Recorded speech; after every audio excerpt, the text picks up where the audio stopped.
IKN beroperasional. Mungkin bisa dilihat pada gambar berikut ini.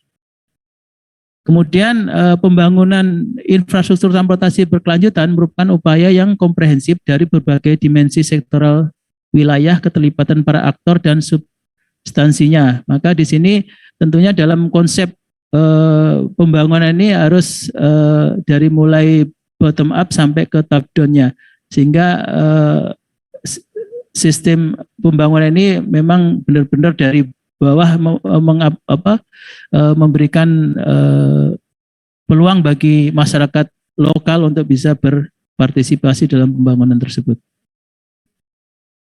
Nah, tentunya dalam konsep ini berdasarkan rekomendasi yang bisa saya sampaikan, di mana dalam KLS-IKN ditersusun oleh KLHK pada tahun 2019, di mana konsep KLS Master Plan dan KLS Rencana Tata Ruang harus mendetailkan KLS secara cepat dan telah disusun oleh KLHK. Nah, tentunya di sini tentunya harus mengedepankan prinsip-prinsip lingkungan sehingga nanti memang benar-benar konsep dari IKN ini bisa sustainable. Kemudian ada beberapa rekomendasi yang saya tawarkan, yaitu rekomendasi 1 dengan adanya yaitu mengembangkan infrastruktur transportasi harus mempertimbangkan jaringan ruang hijau yang terstruktur. Tadi disampaikan di Pemengkalah bahwa 75% nanti adalah ruang terbuka hijau. Nah, tentunya ini menjadi topik bahasan yang sangat penting untuk konsep pembangunan yang sustainable. Kemudian rekomendasi kedua ini adalah menyangkut pengembangan infrastruktur transportasi di wilayah IKN harus dapat menjamin terciptanya kualitas udara yang baik dan suhu udara rata-rata yang sejuk. Nah, ini tentunya tidak bisa kita menebang nanti pepohonan itu dengan seenaknya, tentunya karena ini menyangkut permasalahan penghawaan atau udara yang baik. Nah, tentunya rekomendasi yang ketiga yang bisa saya sampaikan adalah pengembangan infrastruktur transportasi di wilayah IKN harus dapat melindungi habitat satwa liar. Wilayah habitat dan daerah jelajah satwa liar kunci harus dijaga dan ditetapkan sebagai ruang terbuka hijau primernya. Kemudian rekomendasi keempat, di mana pengembangan infrastruktur transportasi di wilayah IKN harus terintegrasi dengan penerapan elemen smart city untuk pengelolaan lingkungannya. Kemudian yang rekomendasi kelima adalah pengembangan infrastruktur transportasi di IKN harus sejalan dengan upaya pengendalian ekspansi fisik wilayah satelit di sekitar wilayah IKN. Nah, ini saya cepatkan aja karena waktu terbatas. Yang rekomendasi keenam adalah pengembangan infrastruktur transportasi wilayah IKN harus sejalan dengan penyempurnaan RT/RW pulau dan provinsi.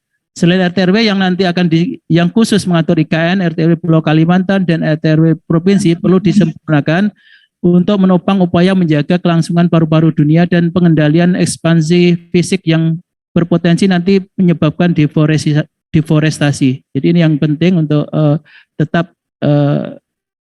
intens terhadap RT/RW yang ada. Kemudian rekomendasi ketujuh adalah pengembangan infrastruktur transportasi smart, intelligent, dan sustainable di wilayah IKN. Kemudian yang rekomendasi 8, ini 8A adalah usulan konsep perencanaan infrastruktur transportasi smart, integrated, sustainable, and environment friendly di IKN. Yang B-nya adalah konsep transportasi masa depan di IKN, tentunya ini dengan menggunakan teknologi-teknologi yang modern. Yang bisa saya simpulkan yaitu pertama adalah kebijakan dalam penanganan masalah transportasi di wilayah IKN ini perlu didekati baik dari sisi penyediaan atau supply maupun dari sisi kebutuhan atau demand-nya. Kemudian metode yang terbukti efektif di negara maju belum tentu memberikan hasil yang serupa dengan apa yang bisa diterapkan nanti di IKN. Ya, tentunya kondisi ini sistem transportasi wilayah dan seterusnya harus disesuaikan dengan kondisi lokal yang ada. Nah, isu-isu mengenai pembangunan berkelanjutan atau sustainable development dan khususnya untuk transportasi yang berkelanjutan telah menjadi isu global dan yang mungkin setiap negara dituntut untuk bertanggung jawab sesuai dengan masalah dan kebutuhan lokal.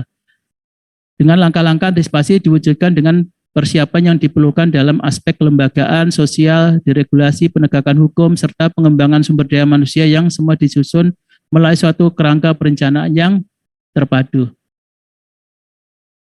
Demikian yang bisa saya sampaikan, kurang lebihnya minta maaf. Wabillahi taufiq wal hidayah. Assalamualaikum warahmatullahi wabarakatuh.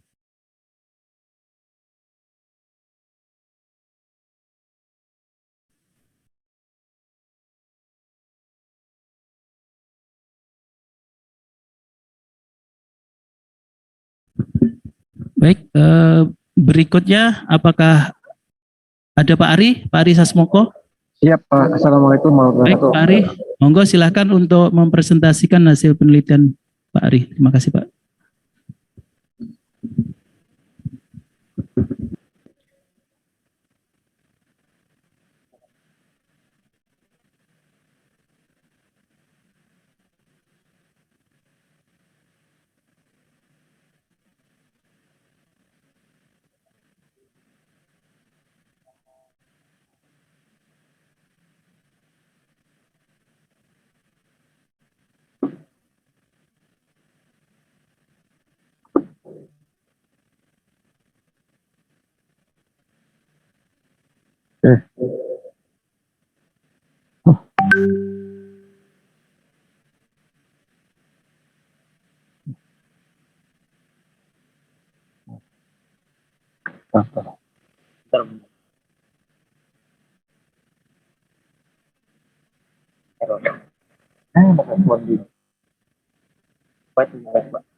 Di sini sudah besar.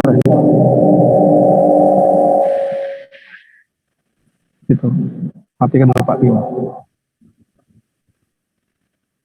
Sepertinya ada masalah ini. Nah.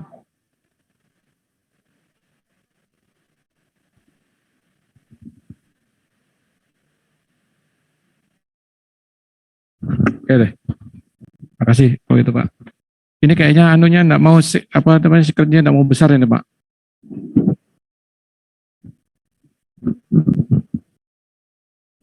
Iya, enggak mau jalan sebentar.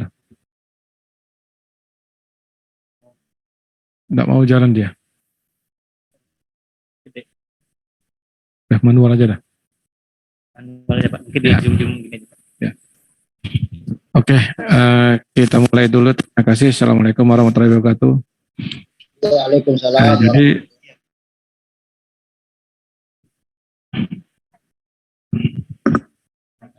ini.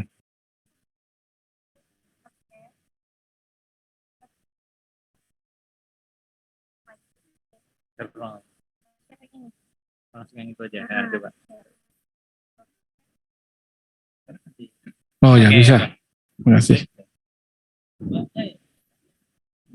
Iya. Oke.